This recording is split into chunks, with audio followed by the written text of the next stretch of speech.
Hello, good morning dear student. কেমন আছো প্রত্যেকে? আশা করি ভালো আছো এবং সুস্থ রয়েছে। তো আজকে আমরা 8 নম্বর এমসিকিউ ক্লাস নিয়ে এসেছি তোমাদের জন্য, এবং আজকে আমরা বিশেষ করে রেলওয়ে পরীক্ষায় আগত প্রশ্ন নিয়ে আলোচনা করব। তোমরা যারা রেলওয়ে পরীক্ষার জন্য প্রস্তুতি নিচ্ছ তাদের জন্য খুবই হেল্পফুল হবে ক্লাসটা, আশা করি। যে প্রশ্নগুলো করানো হচ্ছে সেগুলো প্রত্যেকটাই পিওয়াইকিউস, প্রিভিয়াস ইয়ার কোশ্চেন রেলের থেকে। ঠিক আছে, তো চলো আমরা স্টার্ট করছি। আজকে আমাদের 8 নম্বর ক্লাস। আমার ক্লাসের রুটিন থাকে সকাল 10টা থেকে টাইমিং, এবং মার্চ মাসের রুটিন তোমরা দেখতে পাচ্ছ। যে স্যারেরা ক্লাস নিতেন যে সময় সেই সময়ই আছে। আমার ক্লাস থাকবে সকাল 10টা থেকে। এছাড়াও যারা টেলিগ্রাম চ্যানেলে যুক্ত হওনি তারা অবশ্যই টেলিগ্রাম চ্যানেলে যুক্ত হবে লেটেস্ট নোটিফিকেশন পাওয়ার জন্য।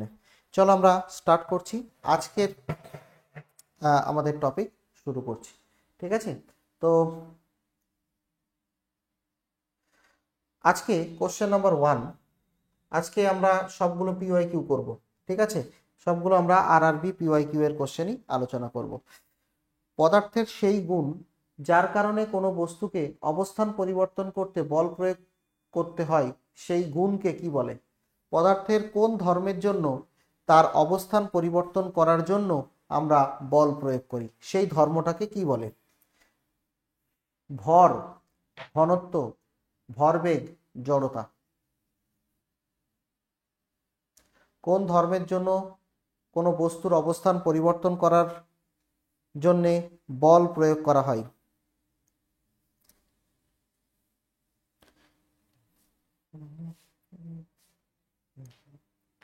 সহজ কোশ্চেন, দেখি কি অ্যান্সার করতে পারে।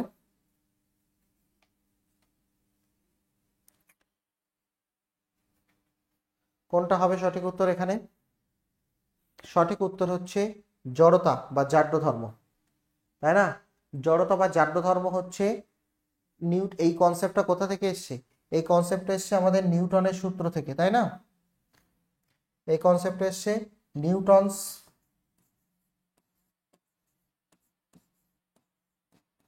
Newton's first law, second law নয়, একদম ফার্স্ট ল থেকে এই কনসেপ্ট এসছে জাড্য ধর্ম। জাড্য ধর্ম দু প্রকারের আছে, একটা হচ্ছে স্থিতিজাড্য আর একটা হচ্ছে গতিজাড্য। স্থিতিজাড্য কি জিনিস? স্থিতিজাড্য হচ্ছে কোনো একটা বস্তু স্থির ছিল, সে ততক্ষণ স্থির থাকবে যদি না তার উপরে বাইরে থেকে কেউ বল প্রয়োগ করে। অর্থাৎ বল প্রয়োগ না করলে স্থির বস্তু চিরকাল স্থির থাকবে, আর বল প্রয়োগ না করলে গতিশীল বস্তু চিরকাল গতিশীল থাকবে। অর্থাৎ তার অবস্থা পরিবর্তন করতে চায় না, সেই না চাওয়ার ধর্মটাকে আমরা বলি জাড্য ধর্ম। ঠিক আছে, এই জাড্য ধর্মের পরিপ্রেক্ষিতে আমরা ভর মাপি। ঠিক আছে, তাহলে একে আমরা বলি জাড্য ভর। জাড্য ধর্মের উপরে নির্ভর করে আমরা যে বস্তুর ভর মাপি তাকে আমরা বলি জাড্য ভর। বোঝা গেছে? ক্লিয়ার? ওকে, পরের কোশ্চেন আমরা চলে আসছি। Question number 2। একটি ভারী এবং একটি হালকা ট্রাক, একটি ভারী ট্রাক এবং একটি হালকা গাড়ি সমান গতিবেগে চলছে, কার ভরবেগ বেশি হবে? একটি ভারী ট্রাক এবং একটি হালকা গাড়ি সমান গতিবেগে চলছে, এক্ষেত্রে কার ভরবেগ বেশি হবে? বলো দেখি, সহজ কোশ্চেন।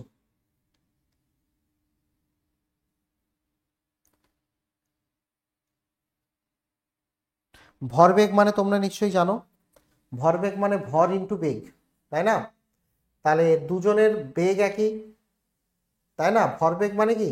এটা ভারী ট্রাকের ভরবেগ বেশি হবে। ভরবেগ মানে কি? ভরবেগ মানে হচ্ছে ভর ইন্টু বেগ, দুজনের বেগ সমান কিন্তু ভরটা বেশি। তাহলে যার ভর বেশি তার ভরবেগ বেশি। একটা এক্সাম্পল দিয়ে আমি তোমাদের একটু বোঝানোর চেষ্টা করি। ধরো ধরো আমার কাছে দুটো গাড়ি আছে। ঠিক আছে, আমার কাছে দুটো গাড়ি আছে। ধরো এটা একটা গাড়ি, এর ভর হচ্ছে 20 কিলোগ্রাম। আর একটা বড় গাড়ি, এর ভর হচ্ছে 50 কিলোগ্রাম। তাহলে একটা ভারী গাড়ি, ধরো ট্রাক, এটা হচ্ছে ট্রাক আমাদের অঙ্কে, আর এটা হচ্ছে গাড়ি। ট্রাকটা হচ্ছে ভারী, এক্সাম্পলের জন্য ধরে নিয়েছি 50 কেজি, আর গাড়িটা হচ্ছে হালকা 20 কেজি। আমাদের কোশ্চেনে কি বলছে? কোশ্চেনে বলছে দেখো দুজনের ভর সমান, এই দুজনের কি হচ্ছে সমান গতিবেগে চলছে। তাহলে আমরা এখানে যদি দুজনের গতিবেগ সমান করি, ধরো এর গতিবেগ হচ্ছে 10 মিটার পার সেকেন্ড, এরও গতিবেগ তাহলে সমান হতে হবে 10 মিটার পার সেকেন্ড। এবার আমাদের ক্যালকুলেট করতে হবে কি ভরবেগ। তাহলে এখানে আমরা ভরবেগ কত পাচ্ছি? ভরবেগ মানে কি? ভরবেগ মানে ভর ইন্টু বেগ। এখানে ভর কত? 20 ইন্টু 10, তাহলে ভরবেগ হচ্ছে 20 ইন্টু 10, তাহলে 200। একক কি হবে? একক হচ্ছে কিলোগ্রাম মিটার পার সেকেন্ড। আর এর ভরবেগ কত হবে? ভারী যে ট্রাক, যার ভর বেশি, তার ভরবেগ কত হবে? 50 ইন্টু 10, 50 ইন্টু 10 মানে হচ্ছে 500 কিলোগ্রাম মিটার পার সেকেন্ড। তাহলে কার ভরবেগ বেশি হচ্ছে? তাহলে একই বেগ থাকলে, বেগ যদি একই হয়, তাহলে যার ভর বেশি তার ভরবেগ বেশি হবে। বোঝা গেছে? বেগ বেশি হলে যার ভর বেশি তার ভরবেগ বেশি। কোশ্চেন নাম্বার 3, কোনো অরোহিত পতনশীল বস্তু মানে ফ্রিলি পড়ছে, বিনা বাধায় অবাধে পতনশীল, একটা অবাধে পতনশীল বস্তুর জন্য কোনটি ধ্রুবক থাকে? বায়ুর ঘর্ষণ অপরিবর্তিত ধরে নিচ্ছি, বায়ুর ঘর্ষণ ধরে নিচ্ছে অপরিবর্তিত। তাহলে একটা কণা যদি ওপর থেকে নিচের দিকে পড়তে থাকে, তাহলে কোন জিনিসটা ধ্রুবক থাকবে? স্থিতিশক্তি ধ্রুবক থাকবে, মোট যান্ত্রিক শক্তি ধ্রুবক থাকবে, কণাগুলির ত্বরণ থাকবে শূন্য, বেগ ধ্রুবক থাকবে। কোন জিনিসটি ধ্রুবক থাকবে একটি অবাধে পতনশীল বস্তুর জন্য?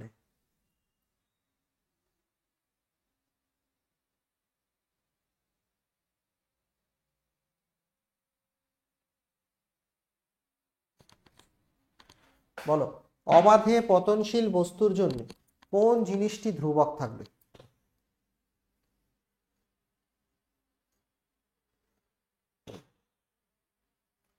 সঠিক উত্তর হচ্ছে মোট যান্ত্রিক শক্তি ধ্রুবক থাকবে। অর্থাৎ মোট যান্ত্রিক শক্তি মানে কি? মোট যান্ত্রিক শক্তি মানে হচ্ছে স্থিতিশক্তি প্লাস গতিশক্তি। স্থিতিশক্তি প্লাস গতিশক্তি, মোট যান্ত্রিক শক্তি কি থাকবে? সর্বদা ধ্রুবক থাকবে। ঠিক আছে? তো এটা হচ্ছে অবাধে পতনশীল বস্তুর জন্য সামগ্রিক শক্তি সবসময় ধ্রুবক থাকবে, শূন্য থেকে ভূপৃষ্ঠ পর্যন্ত। ঠিক আছে? যত পড়বে পতনের সাথে সাথে সম্ভাব্য শক্তির পরিমাণ কি হবে? হ্রাস পাবে। বোঝা গেছে? যত নিচের দিকে পড়বে সম্ভাব্য শক্তি মানে কি স্থিতিশক্তি বাড়ে। ঠিক আছে? স্থিতিশক্তি কমে আর গতিশক্তি বাড়তে থাকে। যত নিচের দিকে পড়বে স্থিতিশক্তি কমবে, গতিশক্তি বাড়বে, কিন্তু মোট শক্তি কি হবে? মোট শক্তি সর্বদা ধ্রুবক থাকবে। বোঝা গেছে? টোটাল এনার্জিটা সবসময় ধ্রুবক থাকবে। মানে ধরো একটা বস্তু পড়ছে নিচের দিকে, যত নিচের দিকে পড়বে উচ্চতা কমছে, আর উচ্চতা মানে হচ্ছে স্থিতিশক্তি। আমরা যে জানি স্থিতিশক্তি mgh, এইচ কমছে, উচ্চতা কমছে। উচ্চতা কমছে মানে স্থিতিশক্তি কমছে, কিন্তু যত নিচের দিকে নামবে তার গতিবেগ তো বাড়বে, অর্থাৎ গতিশক্তি বাড়বে, কিন্তু যোগফল কি থাকবে? সব সময় ধ্রুবক থাকবে। কোশ্চেন নাম্বার 4, একটি বস্তু ওপর থেকে ফেলে দিলে ভূপৃষ্ঠে পড়ার ঠিক আগের মুহূর্তে বস্তুটির শক্তি কি হবে? একটি বস্তু যদি আমরা ওপর থেকে ফেলে দিই, তাহলে ভূপৃষ্ঠে পড়ার ঠিক আগের মুহূর্তে তার শক্তি কোন রূপে থাকবে?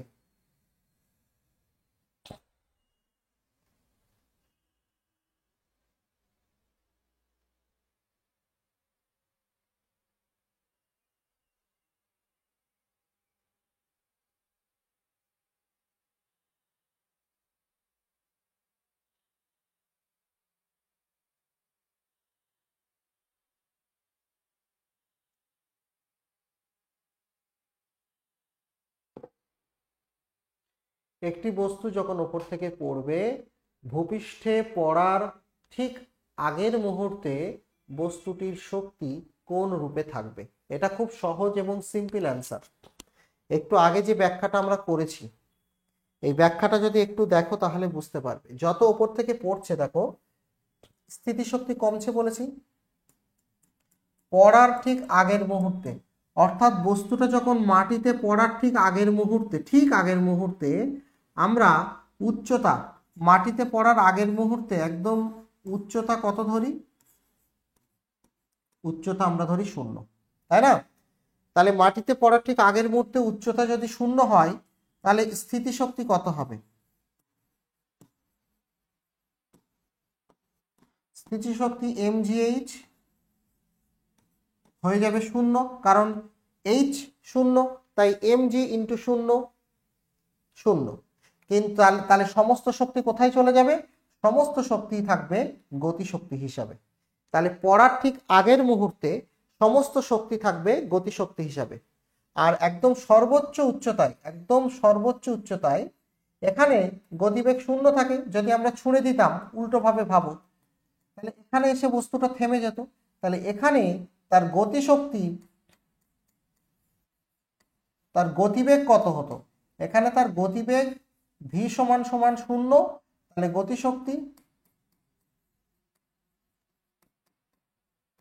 গতিশক্তি কাইনেটিক এনার্জি সমান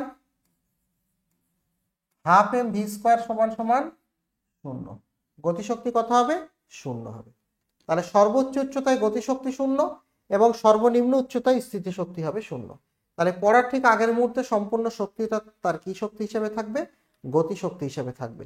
কিন্তু মনে রাখবে, মোট শক্তি অর্থাৎ যোগফল কিন্তু একই হবে। ঠিক আছে?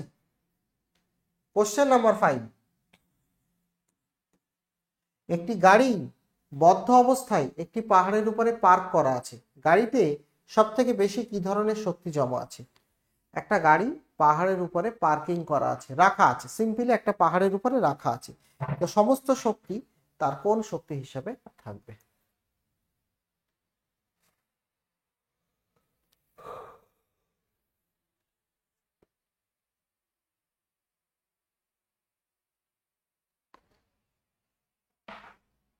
সহজ।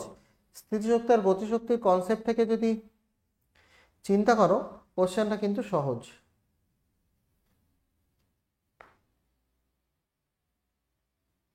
এখানে সঠিক উত্তর হচ্ছে স্থিতিশক্তি হিসাবে থাকবে, তাই না?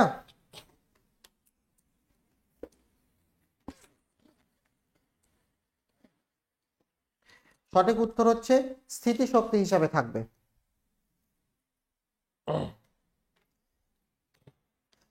ঠিক আছে? কারণ পাহাড়, এ হচ্ছে পাহাড়, এ হচ্ছে মাটি। উচ্চতায় ধরো একটা গাড়ি রাখা আছে, এখানে একটা গাড়ি রাখা আছে, তো এটা মাটি থেকে অনেক উচ্চতায় আছে, এইচ উচ্চতায় আছে, তার মানে এর মধ্যে কি জমা আছে? স্থিতিশক্তি জমা আছে। ঠিক আছে? এই কোশ্চেনগুলো কিন্তু পড়বি, স্থিতিশক্তি এবং গতিশক্তি থেকে কিন্তু অনেক কোশ্চেন পরীক্ষায় আসে। ঠিক আছে? পরের কোশ্চেনটা বলো।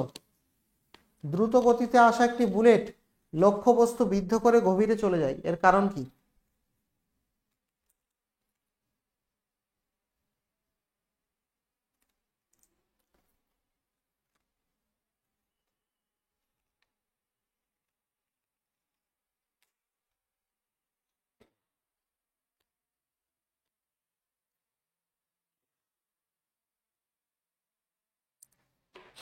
বলো। একটা বুলেট লক্ষ্যবস্তু ভেদ করে যেতে পারে কোন শক্তির কারণে? গতিশক্তির কারণে, তাই না? গতিশক্তির ফর্মুলা কি? গতিশক্তিকে আমরা কে দিয়ে লিখি? কে ফর কাইনেটিক এনার্জি,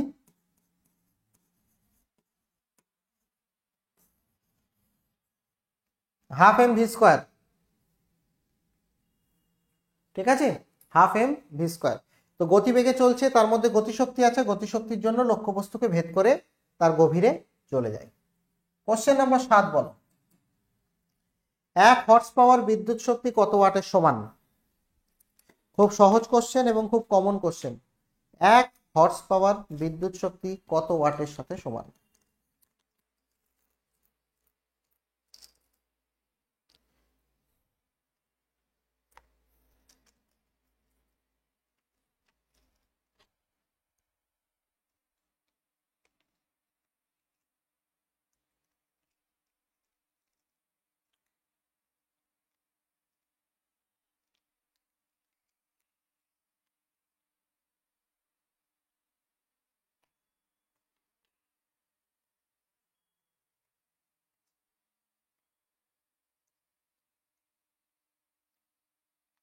সঠিক উত্তর হচ্ছে 746 ওয়াট। 1 হর্স পাওয়ার মানে হচ্ছে 746 ওয়াট। এটা কি করে? এটা তোমার কোনো ইঞ্জিন বা কোনো মোটরের ক্ষমতাকে প্রকাশ করে। ঠিক আছে, 1 ওয়াট মানে কি? 1 জুল পার 1 সেকেন্ড। জুল হচ্ছে শক্তির একক, তাহলে প্রতি 1 সেকেন্ডে 1 জুল শক্তি ব্যয় করলে বা 1 জুল কৃতকার্য করলে তার এ হচ্ছে 1 ওয়াট। বোঝা গেছে? কোশ্চেন নাম্বার 8, কোন পরিস্থিতিতে বল প্রয়োগ করা সত্ত্বেও কোনো কাজ সম্পন্ন হয় না? কোন পরিস্থিতিতে বল প্রয়োগ করা সত্ত্বেও কোনো কাজ সম্পন্ন হয় না?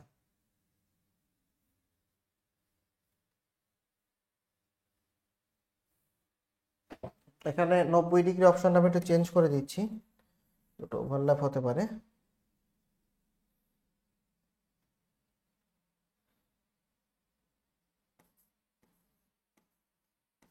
এটা আমরা 100 ডিগ্রি করে দিচ্ছি। ঠিক আছে, এবারে আনসার দাও। বল প্রয়োগ করা সত্ত্বেও কোনো কাজ সম্পন্ন হয় না।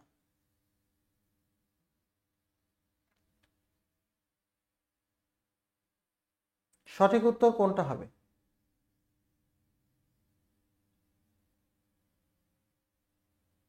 সঠিক উত্তর হচ্ছে বস্তুর স্থানান্তর না ঘটলে, অর্থাৎ বস্তু যদি সরণ না ঘটে তাহলে কোনো কাজ হবে না। কৃতকার্য মানে কি? কৃতকার্য মানে কি? বল ইন্টু সরণ ইন্টু কস থিটা। এখানে থিটাটা হচ্ছে বল এবং সরণের মধ্যবর্তী কোণ, বা সিম্পলি বল ইন্টু সরণ লেখা যায়। তাহলে সরণ যদি শূন্য হয়, তুমি বল প্রয়োগ করলে 10 নিউটন, কিন্তু সরণ হলো 0 মিটার, তাহলে কৃতকার্য হবে 0 জুল। অর্থাৎ কৃতকার্য হবে না। বল প্রয়োগ করা সত্ত্বেও যদি বস্তু সরণ না হয় তাহলে কিন্তু কৃতকার্য হবে না। ঠিক আছে, কোশ্চেন নাম্বার 9, ধাতুর তারকে টেনে তারের দৈর্ঘ্য বাড়ানোর পর সে অবস্থায় তারের মধ্যে কি ধরনের শক্তি জমা থাকে? বা একটা স্প্রিংকে টেনে যদি আমরা লম্বা করি, একটা ধাতু তারকে যদি টেনে আমরা লম্বা করি, তাহলে ওই তারের মধ্যে কি ধরনের শক্তি জমা হয়? বা একটা স্প্রিংকে টেনে লম্বা করলে স্প্রিং এর মধ্যে কি ধরনের শক্তি জমা হয়?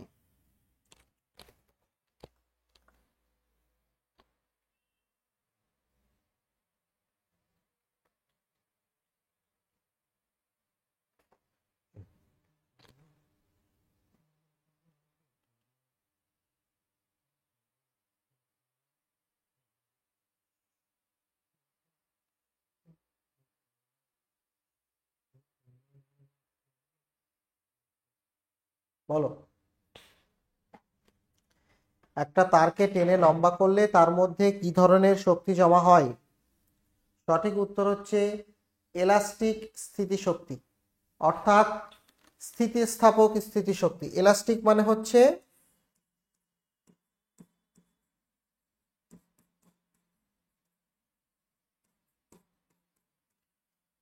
স্থিতিস্থাপক স্থিতিশক্তি জমা হয়, তাই না? তাহলে বস্তু যখন আমরা টেনে তার আকার আয়তনকে পরিবর্তন করি, তার মধ্যে স্থিতিস্থাপক শক্তি জমা হয়। সেটা হতে পারে স্প্রিং, সেটা হতে পারে ধাতব তার ইত্যাদি। যখনই আমরা কোনো বস্তুকে টেনে তার আকার বা আয়তনের পরিবর্তন করব, তার আকার বা আকৃতির পরিবর্তন করব, তখনই তার মধ্যে স্থিতিস্থাপক স্থিতিশক্তি জমা হবে। ঠিক আছে, তো এই জাতীয় প্রশ্নগুলো তোমাদের কিন্তু ভালো করে প্র্যাকটিস করতে হবে। পরীক্ষায় কিন্তু এই জাতীয় প্রশ্নগুলো আমাদের আসে। তো তোমরা যারা রেলওয়ে পরীক্ষার জন্য প্রিপারেশন নিচ্ছ, বিশেষ করে রেলওয়ে গ্রুপ ডি এবং রেলওয়ে এনটিপিসি পরীক্ষা, তাদের জন্য এই ব্যাচটা রেলওয়ে ফাউন্ডেশন 2025। এখানে তোমাদের একদম সিলেবাস টোটাল কমপ্লিট করানো হবে, সমস্ত বিষয়ের সিলেবাস কমপ্লিট করানো হবে। সোম থেকে শনি প্রত্যেক দিন ক্লাস হবে। প্রত্যেকটি ক্লাসের পিডিএফ, লাইভ এবং রেকর্ডেড ক্লাস তোমরা পাবে, থিওরি, এমসিকিউ, পিওয়াইকিউ। ঠিক আছে, 5 মাস তোমাদের ক্লাস হবে এবং এটা তোমরা 12 মাস পর্যন্ত দেখতে পাবে। ঠিক আছে, লাইভ ক্লাস হবে প্লাস রেকর্ডেড ক্লাস হবে, যারা সময় পাবে না লাইভে তারা রেকর্ডেড ক্লাস করবে। ঠিক আছে, তো অবশ্যই তোমরা এটা দেখতে পারো। ঠিক আছে, আমরা পরের কোশ্চেনে আসছি। Question number 10। দীর্ঘ সময় ভার বহন করে স্থির থাকা এক শ্রমিকের কাজ সম্পর্কে কি বলা যায়? একজন শ্রমিক একটা ভার মাথায় নিয়ে দাঁড়িয়ে আছে, দীর্ঘ সময় দাঁড়িয়ে আছে, অনেক সময় দাঁড়িয়ে আছে, সেক্ষেত্রে সে কতটা কাজ করেছে? নন জিরো, ধনাত্মক, শূন্য নাকি ঋণাত্মক? একজন শ্রমিক ভার বহন করে স্থির আছে,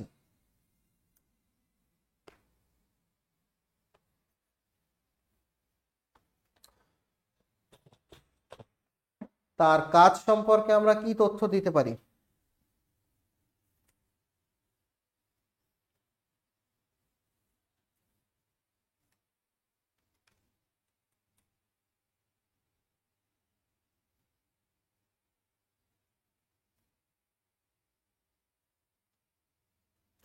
সঠিক উত্তর হচ্ছে জিরো।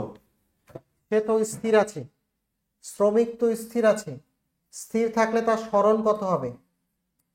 তার সরণ হবে শূন্য। তাহলে সরণ যদি শূন্য হয় তাহলে কৃতকার্য কি হবে? কৃতকার্য শূন্য হবে। ঠিক আছে, বল এবং সরণ হতে হবে, যেহেতু সরণ শূন্য তাই কৃতকার্য শূন্য। বোঝা গেছে? জিরো কৃতকার্য করেছে। Question number 11। শব্দ তরঙ্গের তীব্রতা মাপতে কোন একক ব্যবহার করা হয়? শব্দ তরঙ্গের তীব্রতা মাপতে কোন একক ব্যবহার করা হয়?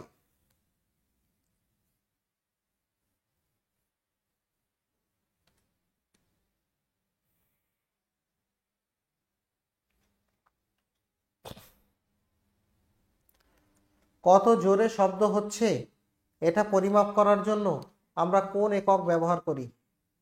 সঠিক উত্তর হচ্ছে ডেসিবেল, তাই না? ডেসিবেল একক ব্যবহার করি। হার্টজ কি? হার্টজ হচ্ছে কম্পাঙ্ক মাপার একক, মিটার হচ্ছে সরণ মাপার একক, বা এটা তরঙ্গ দৈর্ঘ্য মাপা হয়, তরঙ্গ দৈর্ঘ্য মাপা হয়। আর নিউটন তো তোমরা সবাই জানো, অপশন ডি, নিউটন হচ্ছে বলের একক, তাই না? তাহলে তীব্রতা 0 ডেসিবেল মানে একদম তীব্রতা নেই, আর 120 ডেসিবেল মানে অসহনীয়। সেফ হচ্ছে 60 থেকে 70 ডেসিবেল, এই শব্দটা হচ্ছে সেফ। এর থেকে বেশি হলে আমাদের কানে সমস্যা হতে পারে। ঠিক আছে, ওকে। Question number 12। পরিবেশে জলীয় বাষ্পের পরিমাণ নির্ধারণ করতে কোন যন্ত্র ব্যবহার করা হয়? পরিবেশে জলীয় বাষ্পের পরিমাণ নির্ধারণ করতে আমরা কোন যন্ত্র ব্যবহার করি? Cyclotron, hygrometer, galvanometer, anemometer.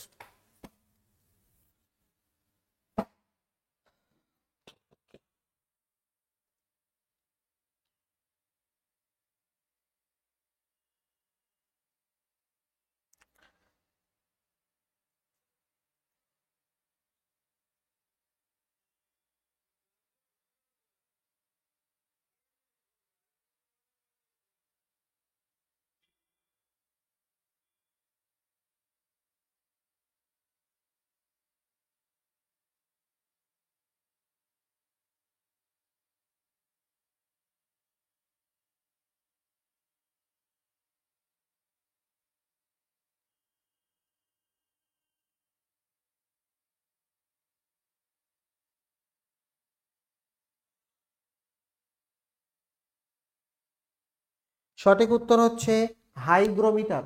পরিবেশে জলীয় বাষ্পের প্রকৃতি মাপার জন্য আমরা হাইগ্রোমিটার যন্ত্রটা ব্যবহার করি। তোমরা দেখো, গ্যালভানোমিটার দিয়ে আমরা কি করি?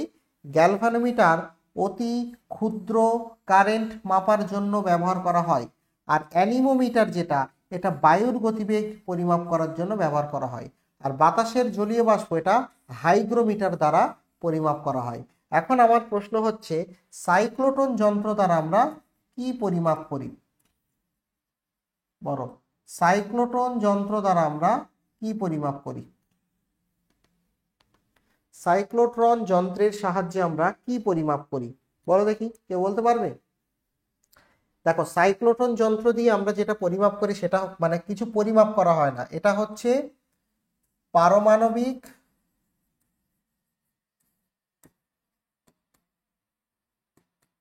কণার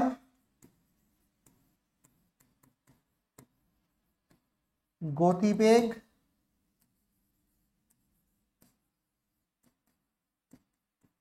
বৃদ্ধিকারী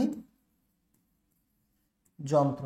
পারমাণবিক কণা যেমন তোমার প্রোটন, যেমন তোমার ইলেকট্রন, ইলেকট্রনকে যেহেতু করা হয় না তো মানে আধানযুক্ত কোনো কণা, তাদেরকে গতিবেগ বাড়ানোর জন্য আমরা সাইক্লোট্রন যন্ত্রটা ব্যবহার করি। ঠিক আছে, কণিকা ত্বরক যন্ত্র বলা হয়। কোশ্চেন নাম্বার 13, আয়োডিন কঠিন থেকে সরাসরি বাষ্পে পরিণত হয়, এই ঘটনাকে কি বলে? যেমন তোমার কর্পূর হয়, কর্পূর কঠিন থেকে সরাসরি বাষ্পীভূত হয়ে যায়, এই ঘটনাকে আমরা কি বলি? দ্রবণ, শোষণ, কনডেনসেশন, সাবলিমেশন। কঠিন থেকে সরাসরি তরল পদার্থে রূপান্তর বা বাষ্প থেকে সরাসরি আবার কঠিনে রূপান্তর, মানে তরল অবস্থাটা নেই, কঠিন থেকে বাষ্প আবার বাষ্প থেকে কঠিন, মাঝখানে তরল অবস্থাটা নেই, এটাকে আমরা, এই ঘটনাকে আমরা বলি সাবলিমেশন, ঊর্ধ্বপাতন। কাদের কাদের ক্ষেত্রে হয়? আয়োডিনের ক্ষেত্রে হয়, ন্যাপথালিনের ক্ষেত্রে হয়, কর্পূর যেটা ন্যাপথালিন, ঠিক আছে, এগুলো সরাসরি কঠিন থেকে বাষ্প আবার বাষ্প থেকে কঠিনে ফেরত আসে। বোঝা গেছে? ওকে, কোশ্চেন নাম্বার 14, বলো ইথাইল অ্যালকোহলকে আমরা কি বলি? ইথাইল অ্যালকোহলকে আমরা সাধারণত কি বলি? স্যানিটারি স্পিরিট, ক্লোরিন, উদ্বায়ী তরল, গ্লিসারিন। ইথাইল অ্যালকোহলকে আমরা সাধারণত কি বলি?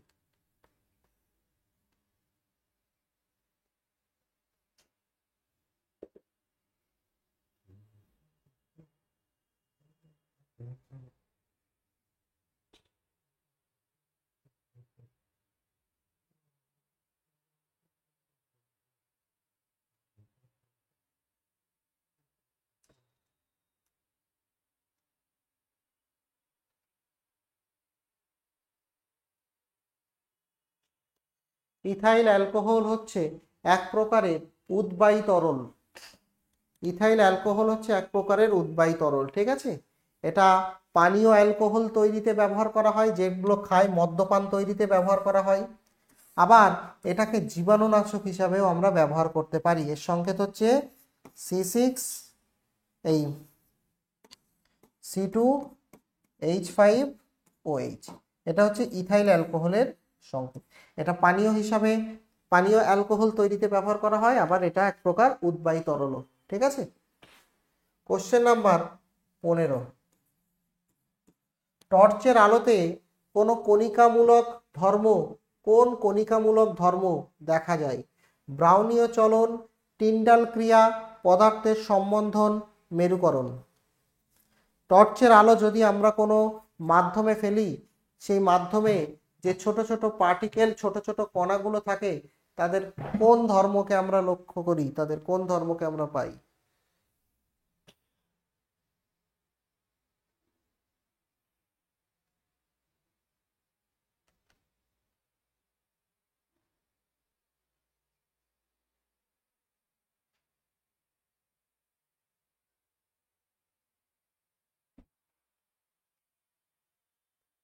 টর্চের আলোতে আমরা কোন কণিকামূলক ধর্ম পাই?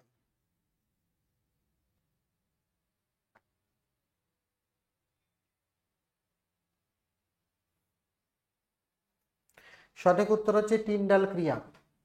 যখন একটা মাধ্যমে কিছু তরল পদার্থ থাকবে বা কিছু থাকবে যেখানে ছোট ছোট পার্টিকেল থাকবে, এখানে যদি আমরা লাইট ফেলি, তাহলে লাইটগুলো কি হবে, স্ক্যাটারিং হবে, বিক্ষেপণ হবে।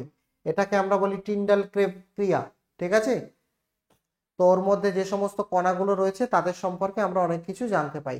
যেমন কুয়াশায় গাড়ির আলোতে কুয়াশার উপরে পড়লেও টিন্ডাল ক্রিয়া আমরা দেখতে পাই। ঠিক আছে, এটা একটু মনে রাখবে। কোশ্চেন নাম্বার 16, 1 কিলোওয়াট আওয়ার সমান কত জুল? 1 কিলোওয়াট আওয়ার মানে কত জুল? 1 কিলোওয়াট আওয়ার হচ্ছে শক্তির একক, কত জুল শক্তিকে নির্দেশ করছে?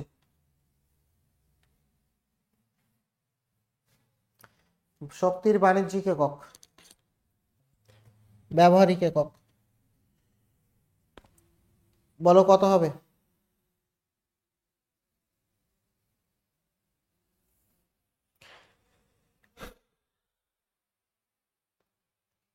এক কিলোওয়াট আওয়ার মানে কত জুল?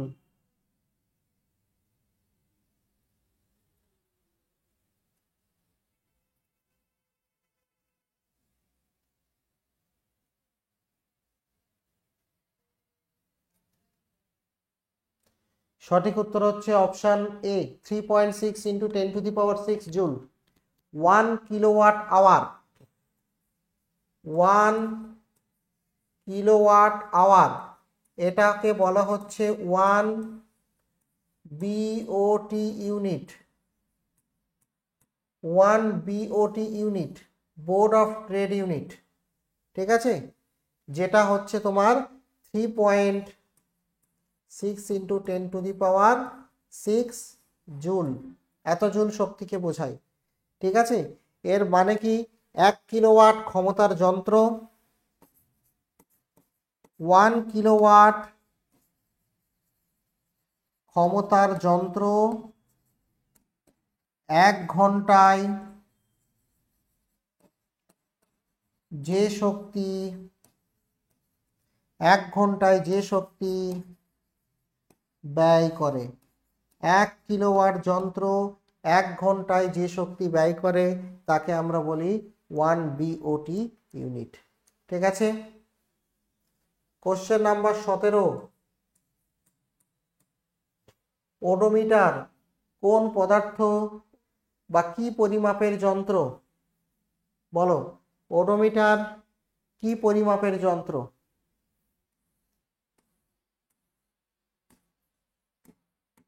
কি পরিমাপের যন্ত্র? ওডোমিটারের সাহায্যে আমরা কি পরিমাপ করি? কোনো বস্তুর গতি, দূরত্ব, বায়ুর চাপ, তাপমাত্রা। ওডোমিটার যন্ত্রের সাহায্যে আমরা কি পরিমাপ করি?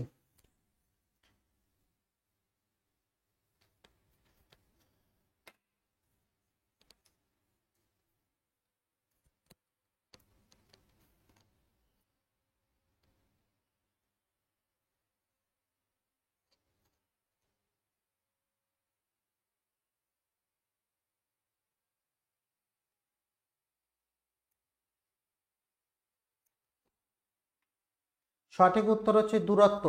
ওডোমিটার গাড়িতে লাগানো থাকে, ওডোমিটার গাড়িতে লাগানো থাকে, যেটা আমরা মাইলেজ, ঠিক আছে, মাইলেজ বা দূরত্বকে আমরা পরিমাপ করি ওডোমিটার যন্ত্রের সাহায্যে।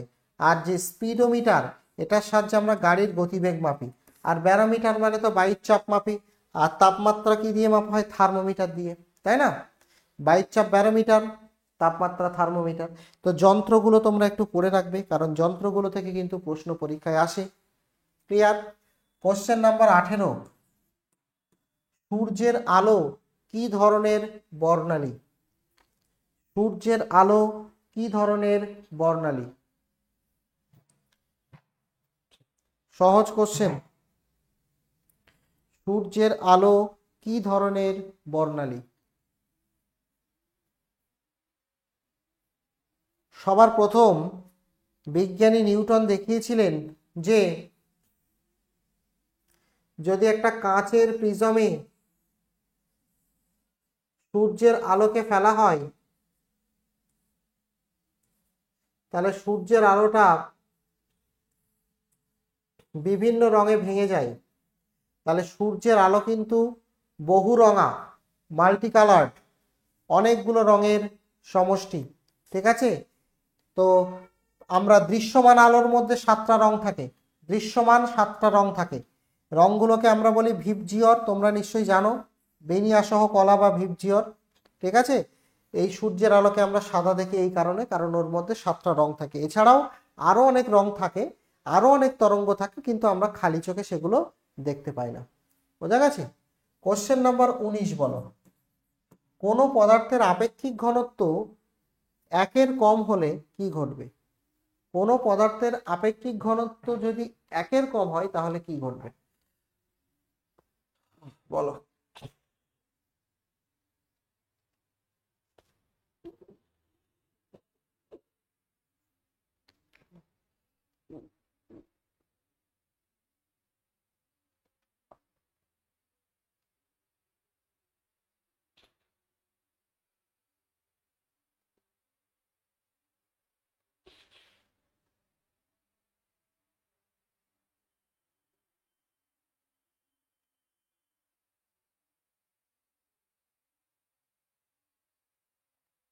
সঠিক উত্তর হচ্ছে পদার্থটি জলে ভেসে থাকবে। কোনো পদার্থের আপেক্ষিক ঘনত্ব যদি 1-এর কম হয় তাহলে পদার্থটি জলে ভেসে থাকবে। এখন আপেক্ষিক ঘনত্ব মানে জলের তুলনায় সে কতটা ভারী বা হালকা। ঠিক আছে, আপেক্ষিক ঘনত্ব মানে কোনো পদার্থের ভর ডিভাইডেড বাই কোনো পদার্থের ঘনত্ব ডিভাইডেড বাই জলের ঘনত্ব। ঠিক আছে, আপেক্ষিক ঘনত্ব মানে কি বোঝায়?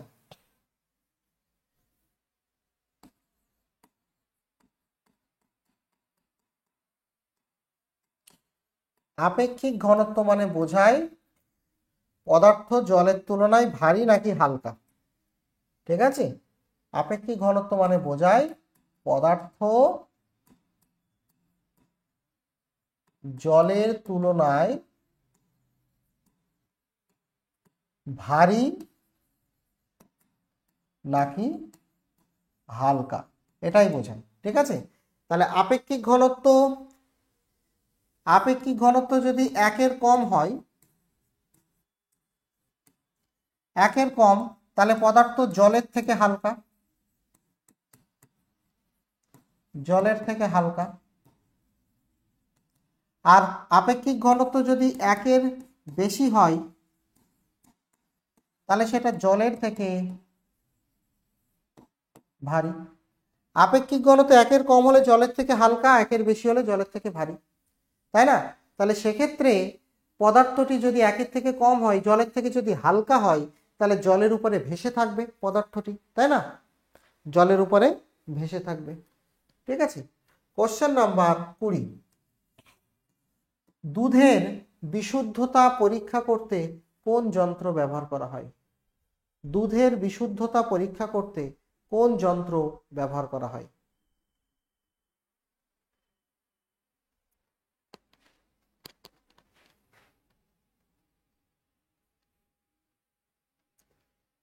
বলো।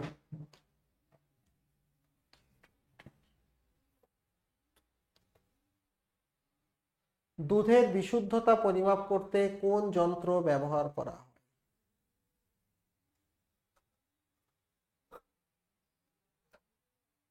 সঠিক উত্তর হচ্ছে ল্যাক্টোমিটার। দুধের বিশুদ্ধতা পরীক্ষা করার জন্যে আমরা ল্যাক্টোমিটার যন্ত্র ব্যবহার করে থাকি। বলো, হাইড্রোমিটার দিয়ে আমরা কি পরিমাপ করি? হাইড্রোমিটার দিয়ে আমরা কি পরিমাপ করি? কে বলতে পারবে? হাইড্রোমিটার দিয়ে আমরা তরলের ঘনত্ব পরিমাপ করি। তরলের ঘনত্ব। ব্যারোমিটার দিয়ে তো সবাই জানি বায়ুর চাপ।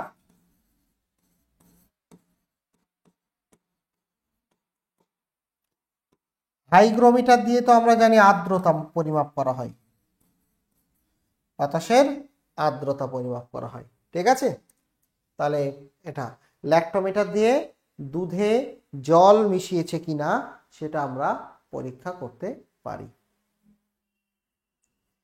কোশ্চেন নাম্বার 21, বস্তুর ভর অপরিবর্তিত থাকে কিন্তু কখনো কখনো বস্তুর ওজনের পার্থক্য দেখা যায়, বস্তুর ওজন বিভিন্ন রকম হয়। ভর তো কনস্ট্যান্ট, তাহলে ওজন কেন আলাদা হতে হবে? তাপমাত্রা পরিবর্তনে তারতম্য দেখা দেয়, নাকি দূরত্বের পরিবর্তনে, মহাকর্ষ ত্বরণের পরিবর্তনে, নক্ষত্রের অবস্থান পরিবর্তনে। ভর অপরিবর্তিত থাকলেও ওজন কেন পরিবর্তিত হয়? ভর অপরিবর্তিত থাকলেও ওজন কেন পরিবর্তিত হয় বলো।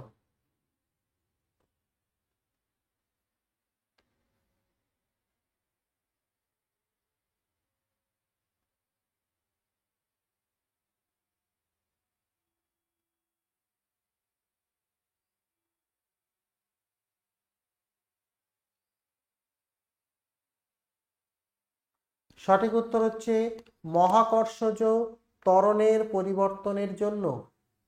মহাকর্ষজ ত্বরণের পরিবর্তনের জন্য বস্তুর ওজন পরিবর্তন হতে পারে। কারণ ওজন মানে কি? ওজন মানে তোমরা জানো mg, ভর ইন্টু ভরের সাথে অভিকর্ষজ ত্বরণ যদি আমরা গুণ করি তবে আমরা কি পাবো? ওজন পাবো। ভর অপরিবর্তিত, কিন্তু জি এর মান তো পরিবর্তন হয়। জি এর মান বিভিন্ন স্থানে বিভিন্ন, যেমন পৃথিবী পৃষ্ঠের বিভিন্ন স্থানে আলাদা আলাদা হয়, চাঁদে গেলে একরকম হবে। ফলে জি এর ভ্যালু যখন যখন পরিবর্তন হবে তখন তখন ওজন পরিবর্তন হবে, কিন্তু ভর কখনো পরিবর্তন হয় না। তাহলে আমরা লিখতে পারি বস্তুর ওজন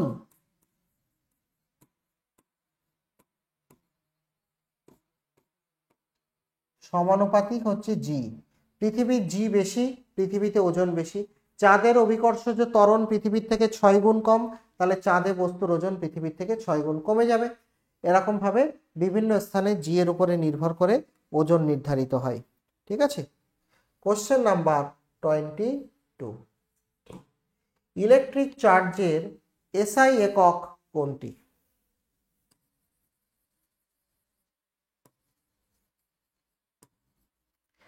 ইলেকট্রিক চার্জের এসআই একক কোনটি?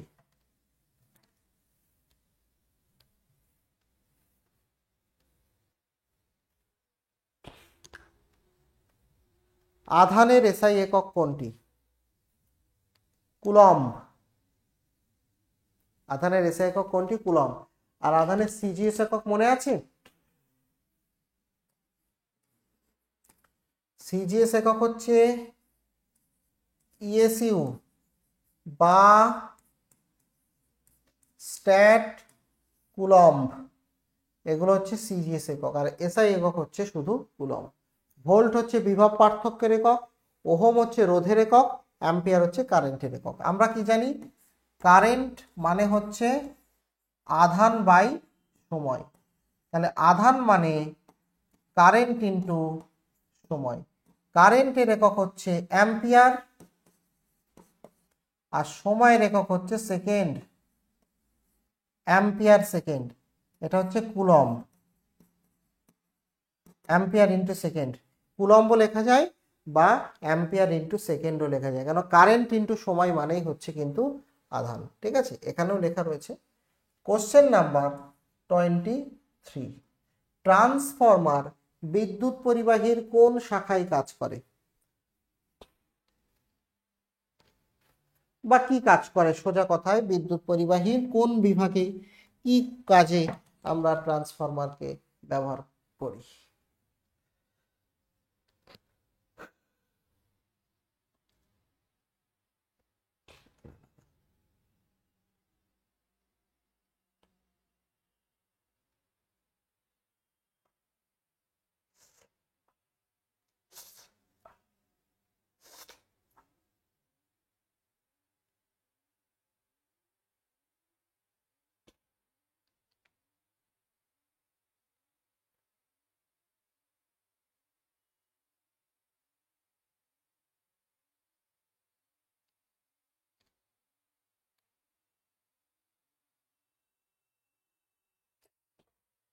সঠিক উত্তর হচ্ছে ট্রান্সফরমার ভোল্টেজকে নিয়ন্ত্রণ করে।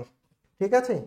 ট্রান্সফরমার দু ধরনের হয়, একটা হচ্ছে স্টেপ আপ ট্রান্সফরমার আর একটা হচ্ছে step down transformer. Step up transformer কি করে? স্টেপ আপ ট্রান্সফরমার লো ভোল্টেজকে হাই ভোল্টেজে রূপান্তর করে, আর স্টেপ ডাউন ট্রান্সফরমার কি করে? হাই ভোল্টেজকে লো ভোল্টেজে রূপান্তরিত করে। Step up, step down. বোঝা গেছে? তো এটা হচ্ছে উত্তর। তো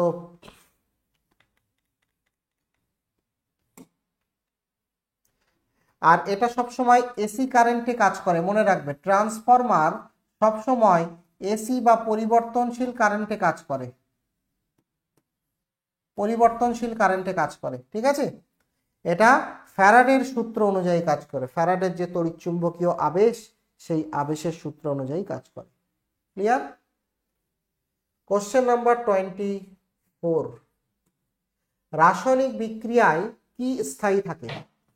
যখন কোথাও রাসায়নিক বিক্রিয়া ঘটে তখন কোন জিনিসটা স্থায়ী থাকে, পরিবর্তন হয় না? ভর, আয়ন, ইলেকট্রন, ঘনত্ব। কোন জিনিসটা রাসায়নিক বিক্রিয়ায় স্থায়ী থাকে?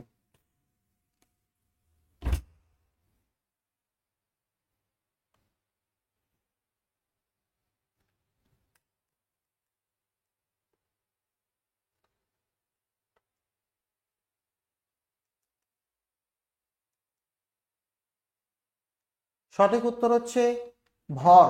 রাসায়নিক বিক্রিয়ায় ভর স্থির থাকে। ভরের সংরক্ষণ সূত্র এটা দিয়েছিলেন বিজ্ঞানী ল্যাভোসিয়ার। ঠিক আছে? ভর সংরক্ষণ সূত্র, রাসায়নিক বিক্রিয়ায় অপরিবর্তিত থাকবে, মোট ভর একই থাকে, এই সূত্রটা দিয়েছিলেন ল্যাভোসিয়ার। ঠিক আছে? ল্যাভোসিয়ারের সূত্র। ওনাকে আধুনিক রসায়ন বিজ্ঞানের জনক বলা হয়, ল্যাভোসিয়ারকে। Question number 25। একসাথে চালু করা দুটি সমান প্রতিরোধক, দুটি সমান রোধ রয়েছে, আর এবং আর সমান্তরাল সমবায়ে যদি যুক্ত থাকে তবে তাদের মোট প্রতিরোধ কত হবে? তবে তাদের মোট প্রতিরোধ কত হবে? দুটো রোধ সমান্তরাল সমবায়ে রয়েছে,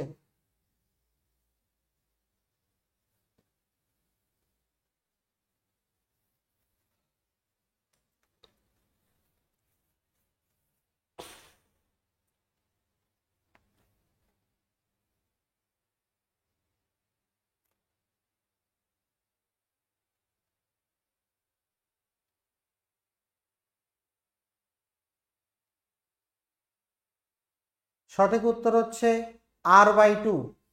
কি করে হলো? আমরা শ্রেণী সমবায়ের ফর্মুলা জানি আর সমান্তরালেরও ফর্মুলা জানি। যখন দুটো রোধ এরকম ভাবে থাকবে, এটাকে আমরা বলি শ্রেণী সমবায়, R1 R2। তাহলে মোট রোধ তখন হবে R সমান সমান R1 প্লাস R2, যোগ করতে হবে। আর যখন দুটো রোধ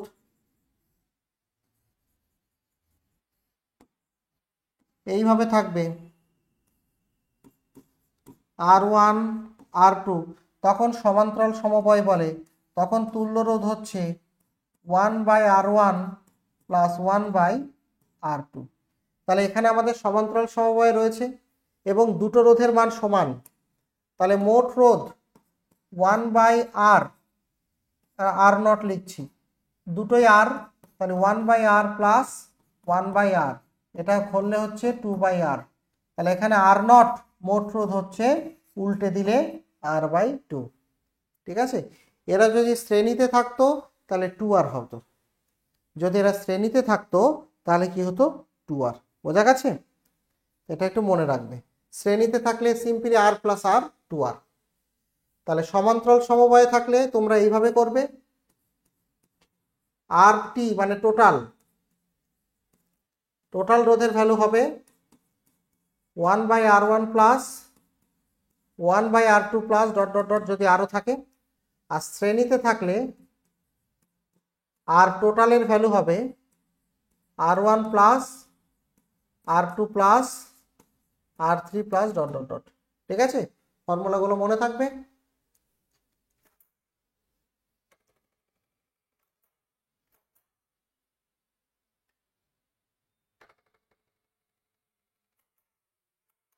পরের কোশ্চেন 26, ইস্পাত জলে ডোবে কেন? ইস্পাত জলে ডোবে কেন? ইস্পাতের ঘনত্ব জলের থেকে বেশি বলে, ইস্পাতের ভর কম বলে, ইস্পাতের ঘনত্ব জলের থেকে কম বলে, নাকি ইস্পাত নমনীয়? কি কারণে ইস্পাত জলে ডোবে? সহজ কোশ্চেন, বলো দেখি ইস্পাত জলে ডোবে কেন?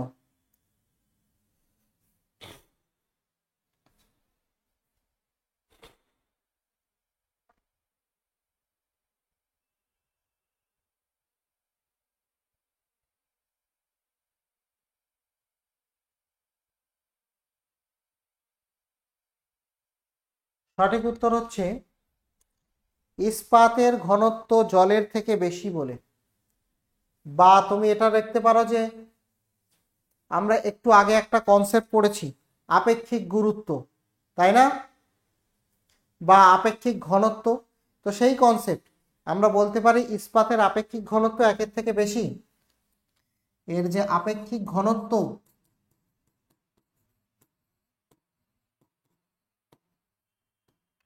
গ্রেটার দেন 1, একের থেকে বেশি। একের থেকে বেশি হলে জলের থেকে ভারী হবে, ডুবে যাবে। ইস্পাতের ঘনত্ব 7.8 গ্রাম প্রতি ঘন সেমি, আর জলের ঘনত্ব 1 গ্রাম প্রতি ঘন সেমি, তাহলে অনেক বেশি, তাহলে ডুবে যায়। কোশ্চেন নাম্বার 27, 0°C থেকে 4°C জলের ঘনত্ব কেমন ভাবে পরিবর্তন হয়? 0°C থেকে 4°C যদি আমরা বাড়াই তাপমাত্রা, তাহলে জলের ঘনত্ব কেমন ভাবে পরিবর্তন হবে বলো?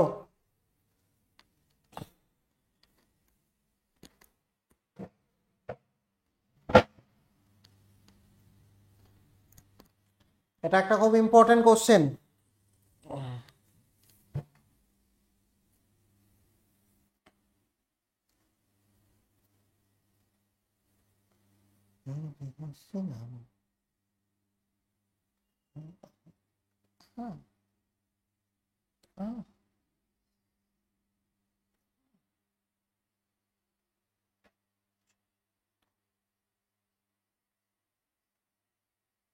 সঠিক উত্তর হচ্ছে বেড়ে যায়।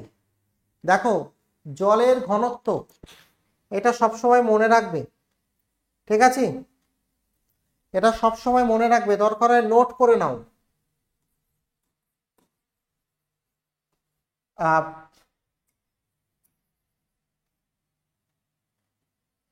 আমি একটা জাস্ট ছোট্ট করে একটা পয়েন্ট করে দিচ্ছি। জলের বৈশিষ্ট্য, জলের বৈশিষ্ট্য 0°C থেকে 4°C কি হয়, এবং 4°C থেকে পরে বাড়াতে থাকলে কি হবে? জলের দুটো জিনিস এখানে ঘটে, ঠিক আছে? কি কি? এক হচ্ছে জলের ঘনত্ব, যখন আমরা 0 থেকে 4°তে করব তখন জলের ঘনত্ব বাড়বে এবং 4°র পরে আবার কমতে থাকে।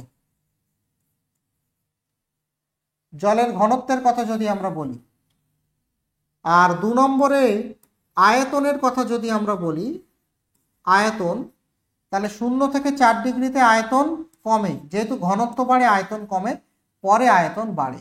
এটা কিন্তু একটু নোট করে রাখো, ঠিক আছে? যে কোনো একটা মনে রাখলে আর একটা হবে। ঘনত্ব বাড়লে আয়তন কমবে, ঘনত্ব কমলে আয়তন বাড়বে। তা তুমি ঘনত্ব বা আয়তন যে কোনো একটা মনে রাখলেই বাকিটা এমনিতেই তোমার মনে থাকবে, ঠিক আছে? এবং 4°C তাপমাত্রায়, এটা একটুখানি আমি এরকম ভাবে লিখি যে 4°তে কি হবে, 4°C কি হবে,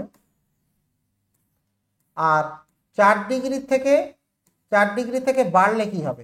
তো এটা এটা মনে রাখবে। এখানে ঘনত্ব বাড়তে বাড়তে 4°তে ঘনত্ব সর্বোচ্চ হবে, ঘনত্ব সর্বোচ্চ হবে, 4°র পরে আবার ঘনত্ব কমবে। আর আয়তন কমতে কমতে 4 ডিগ্রিতে সর্বনিম্ন হবে আয়তন, এবং পরবর্তীকালে আবার আয়তন বাড়বে। ঠিক আছে, এটা মনে রাখবে, নোট করে নাও। এটা জলের বৈশিষ্ট্য, এখান থেকে কিন্তু অনেক প্রশ্ন আসে জলের বৈশিষ্ট্য থেকে। তো এখানে দেখো কি বলছে, 0 থেকে 4 ডিগ্রি সেলসিয়াসের মধ্যে ঘনত্ব কেমন ভাবে পরিবর্তন হবে। তাহলে 0 থেকে 4 ডিগ্রিতে কি হবে, ঘনত্ব বাড়বে, আয়তন কমবে। একে বলা হচ্ছে জলের ব্যতিক্রান্ত প্রসারণ। কি বলা হয়, জলের ব্যতিক্রান্ত প্রসারণ নামে এই ঘটনাকে অভিহিত করা হয়। ঠিক আছে, জলের ব্যতিক্রান্ত প্রসারণ বলা হয়। কোশ্চেন নাম্বার 28, ব্রাউনীয় গতির ধারণার মাধ্যমে কি বোঝা যায়? ব্রাউনীয় গতির ধারণার মাধ্যমে আমরা কি বুঝতে পারি?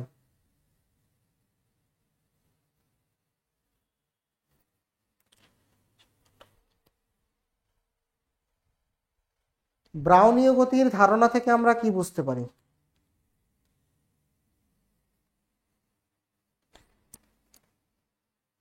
ব্রাউনীয় গতি মানে সবসময় কোনো মাধ্যমে যে সমস্ত ছোট ছোট কণা থাকে তারা সবসময় ছোটাছুটি করতে থাকে, সর্ব অবস্থায় তারা ছোটাছুটি করতে থাকে, কখনো তাদের গতিবেগ শূন্য হয় না, সব সময় তারা ছোটাছুটি করছে।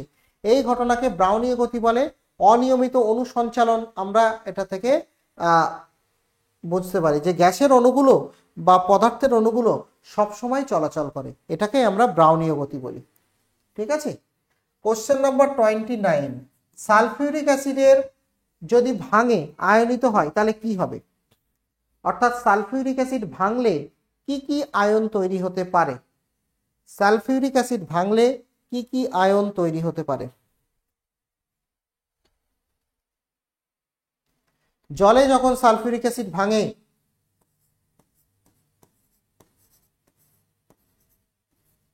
সালফিউরিক অ্যাসিড ভেঙে কি হয়? ফর এক্সাম্পল আমি ধরো বলছি হাইড্রোক্লোরিক অ্যাসিড। হাইড্রোক্লোরিক অ্যাসিড যখন ভাঙবে তখন H+ এবং Cl- আয়ন তৈরি হয়। হাইড্রোক্লোরিক অ্যাসিড ভাঙলে H+ এবং Cl- আয়ন তৈরি হয়। অপরদিকে সালফিউরিক অ্যাসিড যখন ভাঙবে তখন 2H+, দুটো হাইড্রোজেন আয়ন এবং একটা SO4 2- আয়ন তৈরি হয়। বোঝা গেছে? তো সঠিক উত্তর হচ্ছে 2H+ এবং SO4 2-। ঠিক আছে, নেক্সট কোশ্চেন হচ্ছে 30, কোন মৌল একটি সমযোজী বন্ধন সৃষ্টি করে যেখানে ইলেকট্রন ভাগাভাগি হয়? কোন মৌল এখানে সমযোজী বন্ধন সৃষ্টি করে? Selenium, helium, chlorine, sodium. যেখানে সোডিয়াম তো সবসময় তড়িৎযোজী মৌল তৈরি করে, হিলিয়াম তো মৌল তৈরি করে না, নিষ্ক্রিয় গ্যাস। সেলেনিয়ামও সাধারণত মৌল তৈরি করে না, করলে তড়িৎযোজী হয়। ক্লোরিন হতে পারে। ক্লোরিন যে গ্যাস Cl2, দুটো ক্লোরিন অণু Cl এবং Cl, এটা ইলেকট্রন ভাগাভাগি করে ক্লোরিন অণু তৈরি করে। তো এখানে সঠিক উত্তর হচ্ছে অপশান সি, সমযোজী বন্ধন তৈরি করে। ঠিক আছে, তো আজকে তাহলে এই অবধি থাকছে। নেক্সট ক্লাসে আবার তোমাদের সঙ্গে দেখা হবে। ক্লাসটা ভালো লাগলে শেয়ার করবে, আর কিছু সাজেশন থাকলে অবশ্যই বলবে। ঠিক আছে, আজকে তাহলে এই অবধি থাক।